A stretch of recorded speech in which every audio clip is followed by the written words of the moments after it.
शुरुआत कर रहे हैं अपना एमपी की बालाघाट की खबर के साथ, जहां एक शराबी को महिलाओं ने जमकर पीटा है। गांव को नशा मुक्त कराने की महिलाओं ने मुहिम छेड़ी हुई है। गांव की महिलाओं ने नशा मुक्ति संगठन बनाया है।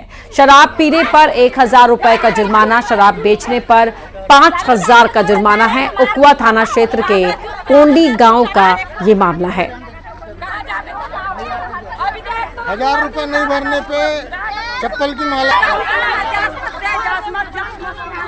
श्रीनिवास चौधरी हमारे सहयोगी हमारे साथ जुड़ रहे हैं। श्रीनिवास, यहां महिलाओं ने ही खुद मोर्चा खोल लिया है नशा मुक्ति पर।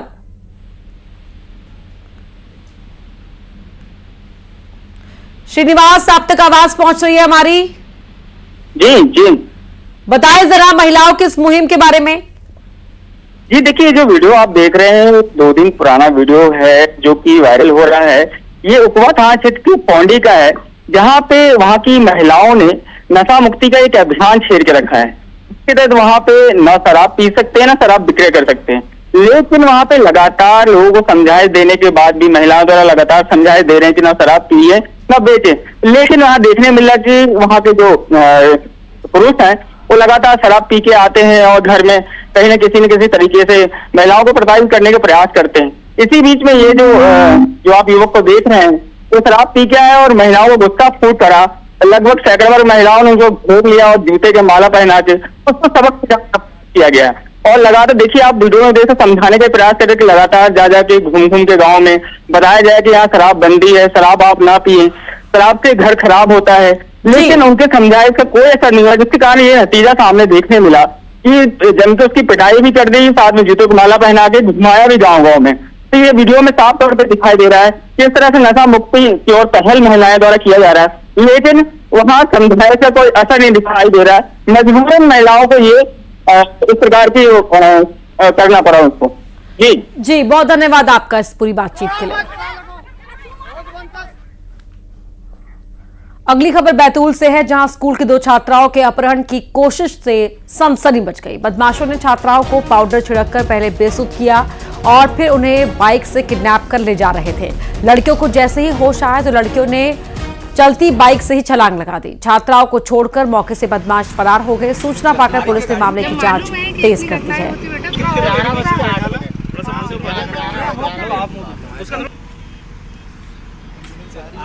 जब मालूम है कि इतनी घटनाएं होती बेटा।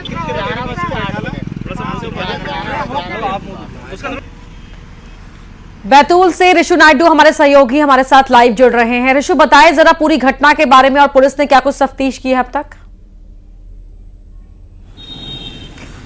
जी देखिए, बैतूल का जो बैतूल नागपुर 4 लेन है उसके पास बैतूल बाजार थाने के अंतर्गत सुहागपुर गांव आता है। ये दोनों जो स्कूली छात्राएं हैं ये सुबह स्कूल जाने के लिए घर से निकली थी और रास्ते में एक अज्ञात बाइक चालक ने इनके ऊपर कोई पाउडर का छिड़काव किया, जिसके बाद ये दोनों जो बच्चियां हैं ये बेसुध हो गईं। जब इन्हें कुछ देर बाद होश आया तो ये बाइक के ऊपर बैठी हुई थी और बाइक चालक इन्हें कहीं लेकर जा रहा था। लड़कियों ने शोर मचाया, बाइक रोकने के लिए कहा, लेकिन बाइक नहीं रुकी तो ये चलती बाइक से कूद गई और 4 लेन के किनारे लड़कियां बेहोश पड़ी हुई थी। जब लोगों ने देखा, एम्बुलेंस को कॉल किया, NHAI की एम्बुलेंस आई और इन्हें प्राथमिक उपचार दिया गया। तब छात्राओं ने पूरी घटना जो है लोगों को बताई और पुलिस, बैतूल बाजार थाना पुलिस तक भी ये पूरी बात पहुंची और पुलिस मामले की जांच कर रही है। ये अपराध इसलिए भी गंभीर है क्योंकि एक तो ये स्कूली छात्राएं जो है इनसे जुड़ा मामला है और बैतूल पूरी तरह से एक ग्रामीण क्षेत्र है, आसपास ज्यादा ग्रामीण क्षेत्र है। बच्चियां जो हैं वो पैदल ही या साइकिल से स्कूल आना जाना करती हैं, कॉलेज की छात्राएं भी जाती हैं पैदल। तो ये काफी गंभीर मसला है और अभी 2 दिन पहले ही 3 बदमाशों ने चाकूबाजी की थी बैतूल शहर में। इससे पहले ही दहशत फैली हुई है और अब इस तरह की वारदात होना कहीं ना कहीं ये साबित कर रहा है कि कानून व्यवस्था और जो है पुख्ता करने की जरूरत है, पुलिस पेट्रोलिंग की जरूरत है और जिन मार्गों से स्कूली छात्राएं कॉलेज और तमाम जरूरी कदम उठाए जाने की आवश्यकता इसलिए भी है क्योंकि ग्रामीण अंचल में लड़कियां अपने स्कूल जा सके, शिक्षा ग्रहण कर सके। ये बहुत जरूरी है कि उन्हें हम एक सुरक्षित वातावरण दें। ऋषु, बहुत धन्यवाद आपका इस पूरी बातचीत के लिए। अगली खबर इंदौर से है, जहां एक अनोखी रैली का वीडियो वायरल हो रहा है जिसमें दाढ़ी रखो या गर्लफ्रेंड रखो के नारे लगाए जा रहे हैं। नारे कौन लगा रहा है? नारे लड़कियां ही लगा रही हैं, जिन्होंने एक रैली निकाली है और क्लीन शेव बॉयफ्रेंड्स का समर्थन किया है। लड़कियों ने हाथों में तख्तियां ले रखी थी जिसमें no clean shave no love लिखा था। अब इंदौर के सामाजिक संगठनों ने इसका विरोध जताया है।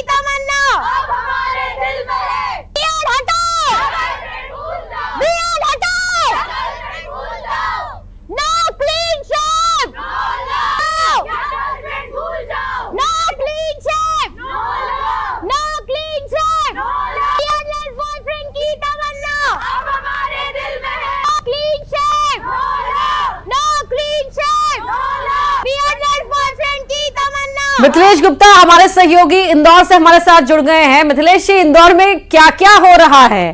कौन है ये लड़कियां? क्या कोई संगठन के बैनर तले ये रैली निकाली गई थी? क्या है माजरा? देखिए, ये वीडियो सोशल मीडिया में बहुत तेज़ी से वायरल हो रहा है और अभी तक इसमें जानकारी सामने आई कि एक निजी कंपनी का प्रमोशनल इवेंट था और उस इवेंट के दौरान पर ये रैली निकाली गई थी। अब इसको लेकर लेकिन सामाजिक संगठन भी इंदौर में आगे आए। उन्होंने कहा कि ये जो रैली निकाली गई है और जिस तरीके के उसमें मैसेज लिखे गए हैं ये पूरी तरीके से गलत हैं और जो लोग दाढ़ी रखते हैं, जो लोग बियर्ड रखते हैं, उन लोगों को आहत पहुँचाने वाला पूरा मामला, उन्हें मानसिक रूप से ठेस पहुँच सकती है इस तरीके से। और देखिए, उस तख्तियों में लिखा हुआ है कि बियर्ड हटाओ यानी दाढ़ी हटाओ, प्यार बचाओ, no clean shave no love, choice तुम्हारी है, दाढ़ी रखो या गर्लफ्रेंड रखो। इस तरीके के तमाम उसमें एक पोस्टर लगे हुए, तमाम एक अलग अलग मैसेज, और लड़कियां बाकायदा नारे लगाते हुए निकल रही है। उसमें कुछ लोग नजर भी आ रहे हैं कि जब वो नारे लगा रही हैं तो लोग उसे सुनकर हंस भी रहे हैं। तो कहीं ना कहीं अब क्लीन शेव को लेकर या अब इंदौर में एक बड़ा विवाद खड़ा हो गया है जब से ये वीडियो सोशल मीडिया पर प्रमोशनल इवेंट है, कह सकते हैं मिथिलेश। जो उनकी प्रमोशन की स्ट्रैटेजी थी कि नजरों में आए, उस स्ट्रैटेजी में तो ये कंपनी कामयाब हो गई है। बहुत धन्यवाद आपका पूरी बातचीत के लिए। वहीं खंडवा में छेड़खानी पीड़ित की मौत के बाद राजनीति होने लगी है। कांग्रेस ने बीजेपी सरकार पर सवाल उठाते हुए कहा कि एमपी में कानून व्यवस्था दम तोड़ चुकी है और प्रदेश में छेड़खानी का विरोध करना भी पाप है।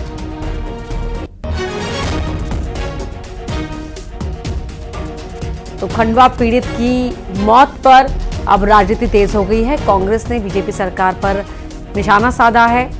लॉ एंड ऑर्डर को लेकर भी सवाल उठाए हैं। कमलनाथ ने भी सवाल उठाए हैं।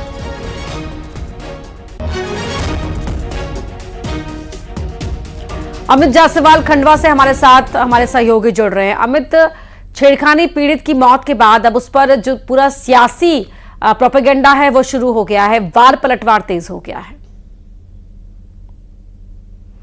जी बिल्कुल अपर्णा, एक आंगन की और एक बाबुल की बिटिया ने आज दम तोड़ दिया और अब जो है प्रदेश की सियासत इस पूरे मामले पर तेज हो गई है। चाहे जीतू पटवारी हो, कमलनाथ हो, कुणाल चौधरी हो या विपक्ष, पूरा विपक्ष इस पूरे मामले को लेकर तंज कस रहा है, सरकार को घेर रहा है।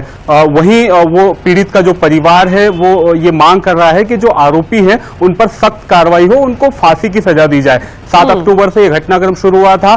12 अक्टूबर को जो है उसको जलाने की कोशिश की गई थी और लगभग 6 दिन तक जिंदगी और मौत के बीच संघर्ष चला और उसके बाद उसकी मौत हो गई है। इंदौर में पोस्टमार्टम हो गया है और उसका शव खंडवा के लिए लाया जा रहा है, जहां उसके गृहग्राम ले जाया जाएगा और अंतिम संस्कार किया जाएगा। लेकिन इस बीच सियासी हलकों में ये पूरा मामला गरमाया हुआ है।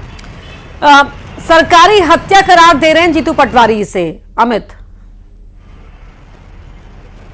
जी बिल्कुल, ये पूरे सवाल जो हैं सरकारी सिस्टम पर और पुलिस पर उठाए जा रहे हैं। वहीं इस पूरे मामले में पुलिस का कहना है कि पहले दिन जब 7 तारीख को ये मामला आया था तो ठीक है अमित, लौटूंगी आपके पास। हमारे साथ बीजेपी के स्पोक्स पर्सन डॉक्टर वाणी आलूवालिया जुड़ गई हैं। डॉक्टर वाणी, जिस तरह से ये दुखद इंसिडेंट सामने आया है कि छेड़खानी पीड़ित की मौत हो गई है, जीतू पटवारी कह रहे हैं कि ये सरकारी हत्या है, यानी कि आपकी सरकार पर सवाल। सबसे पहले तो नमस्कार कहना चाहूंगी न्यूज 18 के दर्शकों को और मेरे साथ जुड़े हुए इस डिस्कशन में आप सबको भी प्रणाम करती हूँ। देखिए, बहुत दुर्भाग्यपूर्ण घटना है और डेफिनेटली बहुत निंदा के काबिल ही नहीं, इसमें कठोर से कठोर कार्रवाई जो की जाएगी निश्चित रहना चाहिए हमें। ये मोहन यादव की सरकार है जो संवेदनशील के साथ साथ ये अपराधियों को अपने मंजिल तक पहुंचाने वाली सरकार है। तत्काल कार्रवाई करके इन लोगों को ना ही सलाखों के पीछे परंतु इनके ऊपर उचित दंड भी लगाए और उचित कार्रवाई पहुंचे, जिससे कि ऐसे अपराध करने वालों की रूह कांप जाए। परंतु कांग्रेस को ऊपर मुझे बहुत अब घृणा आती है, क्योंकि इन लोग मौत के ऊपर भी राजनीति करनी शुरू कर देते हैं। ये नहीं देखते कि कहां किसके साथ क्या घटना घटी है। ये मातृशक्ति के सम्मान तो खुद नहीं कर पाते, परंतु राजनीति करने मौत के बाद जरूर पहुंच जाते हैं। ये बहुत दुखद और अफसोसदायक इनका। ठीक है, कांग्रेस के प्रवक्ता अभिनव बरोलिया जी भी हमारे साथ जुड़े हुए हैं। अभिनव जी, जो हुआ उसकी निंदा करती है बीजेपी, लेकिन आपकी पार्टी पर सवाल है कि आप मौत पर भी राजनीति कर रहे हैं, वो भी ऐसे मामले में। देखिए, घृणा तो मध्य प्रदेश की जनता कर रही है। इस समय प्रदेश की सरकार जिस तरीके से पूरे तरीके से असहाय हो चुकी है और प्रदेश में जो अराजकता फैली हुई है और लगातार जो मौतें हो रही हैं, उसका जिम्मेदार कौन है? सवाल कौन खड़ा करेगा? अगर विपक्ष ये आवाज भी नहीं उठाए तो क्या ये तानाशाही करना चाहते हैं? लोगों को मारते रहना चाहते हैं कि लोगों की हत्याएं होती रहे, लोगों के साथ बुरा होता रहे? ये सोच है क्या भारतीय जनता पार्टी की? भारतीय जनता पार्टी पूरे तरीके से जो अभी सरकार चल रही है और जो विगत भी चल रही थी, कुछ अच्छा नहीं हुआ मध्य प्रदेश में। और ये घृणा की बात करते हैं। घृणा आज हर वर्ग कर रहा है। महिलाओं पे अपराध लगातार, इनके प्रवक्ता किस तरीके से बदतमीजी कर रहे हैं, पूरे देश में ट्रोल। देखिए, इनके प्रवक्ता गालियां बक रहे हैं महिला एंकर को और घृणा की बात कर रहे हैं। ये सोचना चाहिए इनको कि अगर कोई मृत्यु हो जाती, अगर आवाज नहीं उठाई जाएगी तो जागेगी नहीं सरकार क्या? ये क्या सोते ही रहना चाहते हैं? ठीक है, चिर निंद्रा में। बहुत धन्यवाद आप दोनों का हमसे बातचीत करने के लिए। अमित जायसवाल, आपका भी शुक्रिया खंडवा से पूरी जानकारी हमें देने के लिए। और अब बात मंडला की, जहां 4 टोल नाके पर मारपीट हुई। टोल कर्मचारियों ने एक ड्राइवर को पीटा है। टोल टैक्स को लेकर विवाद हुआ था। विवाद के बाद गाड़ी के ड्राइवर को पीटा गया। मारपीट का वीडियो सोशल मीडिया पर वायरल हो रहा है। देख सकते हैं आप, ये 4 टोल नाका जहां पर ये मारपीट हुई है। मारपीट का ये वीडियो सामने आया है। तस्वीरें आप देख रहे हैं, एक्सक्लूसिव आपको दिखा रहे हैं।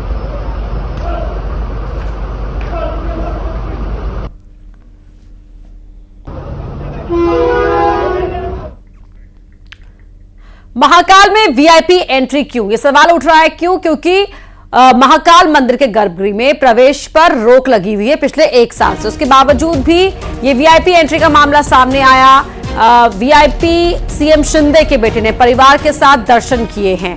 महाराष्ट्र के मुख्यमंत्री एकनाथ शिंदे के बेटे हैं, सांसद हैं श्रीकांत शिंदे। उनकी पत्नी और 2 अन्य वीआईपी ने गर्भगृह में प्रवेश किया और महाकाल भगवान के दर्शन किए। इस दौरान सभी 4 लोग करीब 6 मिनट तक गर्भगृह में रहे। वीआईपी एंट्री का वीडियो वायरल होने के बाद महाकाल मंदिर प्रबंधन पर सवाल उठ रहे हैं। आखिर शिंदे परिवार को गर्भगृह में प्रवेश की अनुमति कैसे मिल गई, जबकि वीआईपी एंट्री बंद है? वहीं महाकाल मंदिर के प्रशासक गणेश धाकड़ ने इस घटना पर प्रतिक्रिया दी है। कहा कि मामले की जांच की जाएगी और दोषी पाए जाने वालों पर सख्त कार्रवाई की जाएगी।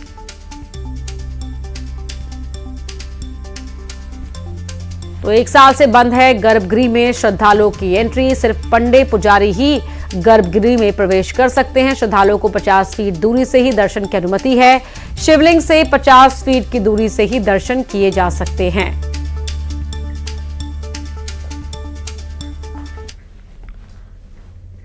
खरगोन में नवजात मिलने से हड़कंप मच गया। सड़क किनारे झाड़ियों में नवजात मिला। इसकी सूचना पर गोगावा पुलिस मौके पर पहुंची और उसे जिला अस्पताल में भर्ती कराया है। तो सड़क किनारे झाड़ियों से ये नवजात मिला है। इसकी सूचना गोगावा पुलिस को दी गई। पुलिस ने बच्चे को जिला अस्पताल में एडमिट करा दिया है और अब ये तलाश की जा रही है कि आखिरकार बच्चे को यहाँ पर कौन छोड़कर गया। आप काय वक्त पची कर दा आणि एका बी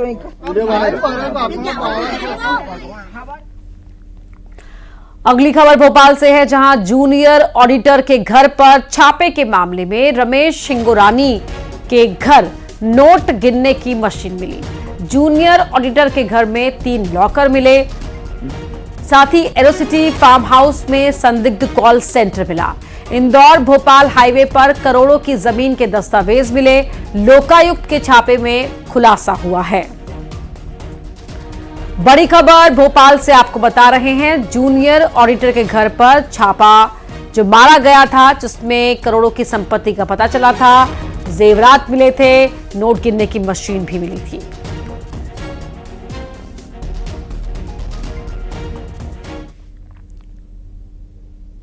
राजगढ़ जिले के सारंगपुर जनपद में आने वाले गांव पठारी में 200 से ज्यादा लोग बीमार मिले हैं।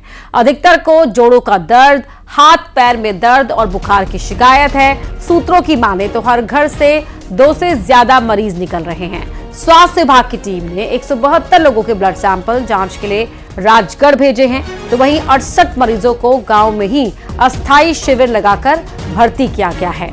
दरअसल गांव में कई दिनों से लोगों को बुखार और हाथ पैर में दर्द की शिकायत थी। इस दौरान किसी ने स्वास्थ्य विभाग को सूचना दी तो इतनी बड़ी संख्या में लोगों के बीमार होने की खबर सुनकर अधिकारी हरकत में आए और गांव जाकर एक स्कूल में अस्थायी ओपीडी शुरू की।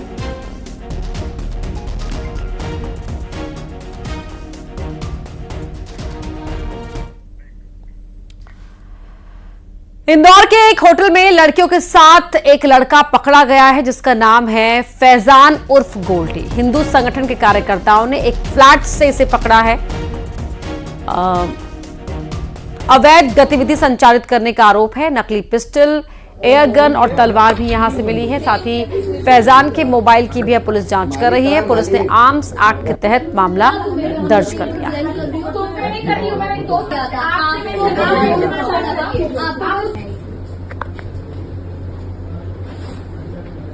अब ये लाइटर नहीं है, अब ये पिस्टल ही है। नरसिंहपुर में थाना प्रभारी उमेश तिवारी पर एक फरियादी के घर में घुसकर बुरा बर्ताव करने का आरोप लगा है। मामला कौंडिया गांव का है, जहां थाना प्रभारी फरियादी के घर पहुंचे थे। युवक के परिजनों ने एसपी से शिकायत की है। सर हम लोगों ने नहीं सर मोबाइल निकालो, वीडियो बनाओ। फरियादी से बुरा बर्ताव करने का आरोप लगा है थाना प्रभारी उमेश तिवारी पर कि एक फरियादी के घर में घुसकर बुरा बर्ताव किया है। मामला कौंडिया गांव का है। युवक के परिवार वालों ने एसपी से शिकायत की है। रीजनल इंडस्ट्रीज और माइनिंग के साथ अब रिन्यूएबल एनर्जी के क्षेत्र में भी एमपी देश का अग्रणी राज्य बनने की तैयारी में, जिसे लेकर न्यूज 18 से नवकरणीय ऊर्जा मंत्री राकेश शुक्ला ने खास बातचीत की। मध्य प्रदेश को एक और जहां उद्योग और माइनिंग के क्षेत्र में बढ़ावा देने के लिए लगातार सरकार कोशिश कर रही है, तो अब पर्यावरण की दिशा में बेहतर करने और पर्यावरण संरक्षण को लेकर नवकरणीय ऊर्जा पर सरकार का खासा फोकस है। राकेश शुक्ला हमारे साथ हैं, जो नवकरणीय ऊर्जा मंत्री हैं। सर, एक बड़ा प्रोजेक्ट आपने ओमकारेश्वर में लगाया है। इस तरीके के और प्रोजेक्ट अब मध्य प्रदेश में अलग अलग जगहों पर भी लगाए जाएंगे। लगातार माननीय प्रधानमंत्री जी के नेतृत्व में, मुख्यमंत्री जी की इच्छा शक्ति से लगातार मध्य प्रदेश अच्छे ऊर्जा के क्षेत्र में आगे बढ़ रहा है। फ्लोटिंग सोलर प्लांट जो ओंकारेश्वर में है, वो विश्व का एक बड़ा प्लांट है, बड़े प्लांटों में से एक है और एशिया का सबसे बड़ा प्लांट है। हमारे सबके लिए सौभाग्य की बात यह है कि वो अजूबा है और पूर्ण रूप से स्वदेशी है। और इस क्षेत्र में हम चाहे बिरसिंहपुर हो, इंदिरा सागर बांध हो, जहां भी हमको जो संभावनाएं दिख रही हैं, हमारे लगातार विभाग की तरफ से लगातार काम कर रहे हैं। हम सरकार की तरफ से लगातार मुख्यमंत्री जी के नेतृत्व में काम कर रहे हैं और इसके परिणाम बहुत जल्दी देखने को मिलेंगे। सोलर के क्षेत्र में भी कई जिलों में हमने जमीन देखी है, लगातार उसकी टेंडर की प्रक्रिया चल रही है। लगातार मध्य प्रदेश में अच्छे ऊर्जा के क्षेत्र में हम आगे बढ़ रहे हैं और परिणाम देखने को भी मिलेंगे। प्रदेश में एक बार फिर किसानों और खाद बीज के मुद्दे को लेकर सियासत गर्मा गई है, जहां कांग्रेस के आरोपों पर कृषि मंत्री इंदल सिंह कंसाना ने पलटवार करते हुए कहा कि प्रदेश में कोई दिक्कत नहीं है। मध्य प्रदेश में खाद और बीज की उर्वरकों की उपलब्धता को लेकर सियासत गरमाई हुई है। कांग्रेस के नेता पूर्व मुख्यमंत्री दिग्विजय सिंह ने सरकार पर तमाम आरोप लगाए। कृषि मंत्री इंदल सिंह कंसाना इस वक्त हमारे साथ हैं। सर, पर्याप्त मात्रा में खाद है या कांग्रेस जो कह रही है उसमें सच्चाई है? कुछ कांग्रेस कह रही है उसमें कोई सच्चाई नहीं। कोई भी चीज आने में 1-2 दिन कहीं लेट हो जाते हैं या कमी आ जाती है, तो उसे ये नहीं कहते कि खाद नहीं है, बीज नहीं है। हमारे पास पर्याप्त मात्रा में खाद है, बीज है और गुणवत्तापूर्ण बीज है। कहीं कोई दिक्कत नहीं है। आरोप उन्होंने जो लगाए हैं वो निराधार है। हमेशा तैयारी रहती है बीजेपी की, दोनों सीट हम जीतेंगे, कोई दिक्कत नहीं है। कहीं कोई दिक्कत है ही नहीं। तैयारी की क्या है, हमारी कांग्रेस कांग्रेस थोड़ी है, बीजेपी है। इनकी तो चुनाव होता है जब से, और 5 साल तक बराबर तैयारी रहती है। छतरपुर में बहराइच की घटना को लेकर बाबा बागेश्वर ने कहा कि वर्तमान में भारत देश में दंगा बहुत सरल हो गया है, गंगा बहुत दुर्लभ हो गई है। एक एक करके विशेष धर्म के लोग टारगेट कर रहे हैं। इस तरह की घटनाएं सामने आ रही ताकि हिंदू भयभीत होकर हिंदुत्व की बात उठाने वाले लोग और सनातन की चर्चा करने वाले लोगों को डाउन किया जा सके। बाबा ने कहा कि बहराइच की घटना बहुत ही निंदनीय है, मन बहुत खिन्न है। बहराइच की घटना के आरोपियों के एनकाउंटर पर बोले अच्छा हुआ, कानून जो कर रहा है उस पर ना सवाल उठा सकते हैं ना ही कुछ कह सकते हैं। कानून भारत को विकसित देश बनाना है तो बिछड़े और पिछड़े लोगों को आगे लाना पड़ेगा। में हिंदुओं पर जो अत्याचार हो रहा है वो बड़ी सोचनीय है। चाहे वो जितनी भी घटनाएं, चाहे वो अभी बहराइच वाली घटना हो, बहुत कठिन स्थिति। हिंदू बट रहा, एक एक करके निपट रहा। इसलिए हिंदुओं को बांटने से बचाने के लिए किसी ना किसी को तो जमीनों पर, सड़कों पर लोगों के दिलों में पहुंचना पड़े। हवाई जहाज। केंद्रीय मंत्री ज्योतिरादित्य सिंधिया के बेटे महान आर्यमन सिंधिया 3 दिनों के दौरे पर यूएई रवाना हुए हैं, जहां वो अप्रवासी भारतीयों के यूथ चैप्टर का उद्घाटन करेंगे। कार्यक्रम में दुबई के बड़े भारतीय अप्रवासी व्यापारी भी शामिल होंगे। इस दौरान अबू धाबी के प्रसिद्ध हिंदू मंदिर में महान आर्यमन दर्शन भी करेंगे। सबसे पहले है कि हम अपने जो यूएई की साथियां हैं, हमारे परिवार हैं भारत से, उनसे एक मिलने का मौका और एक रिश्ता बनाने का मौका। दूसरा उद्देश्य यह है कि हम अपने मध्य प्रदेश और भारत से जो मशहूर और जो सफल बिजनेसमैन हैं उनसे मिले, उनकी कहानी जो है वो समझे। और मैं चाहता हूं कि उनके साथ वार्तालाप करने के बाद वापस भारत में कुछ इन्वेस्टमेंट्स आए हमारे युवाओं के लिए। भारत में आज लाखों स्टार्टअप्स खुल रहे हैं, लेकिन फंडिंग की भी ज़रूरत है। तो मैं चाहता हूं कि इस विजिट के द्वारा हम एक फंड बनाएं ताकि मध्य प्रदेश और भारत में उन फंड्स का इस्तेमाल हो। हम सबसे पहले है कि हम अपने देखते हैं टॉप 20। इंदौर में अनोखी रैली का वीडियो वायरल, लड़कियों ने लगाई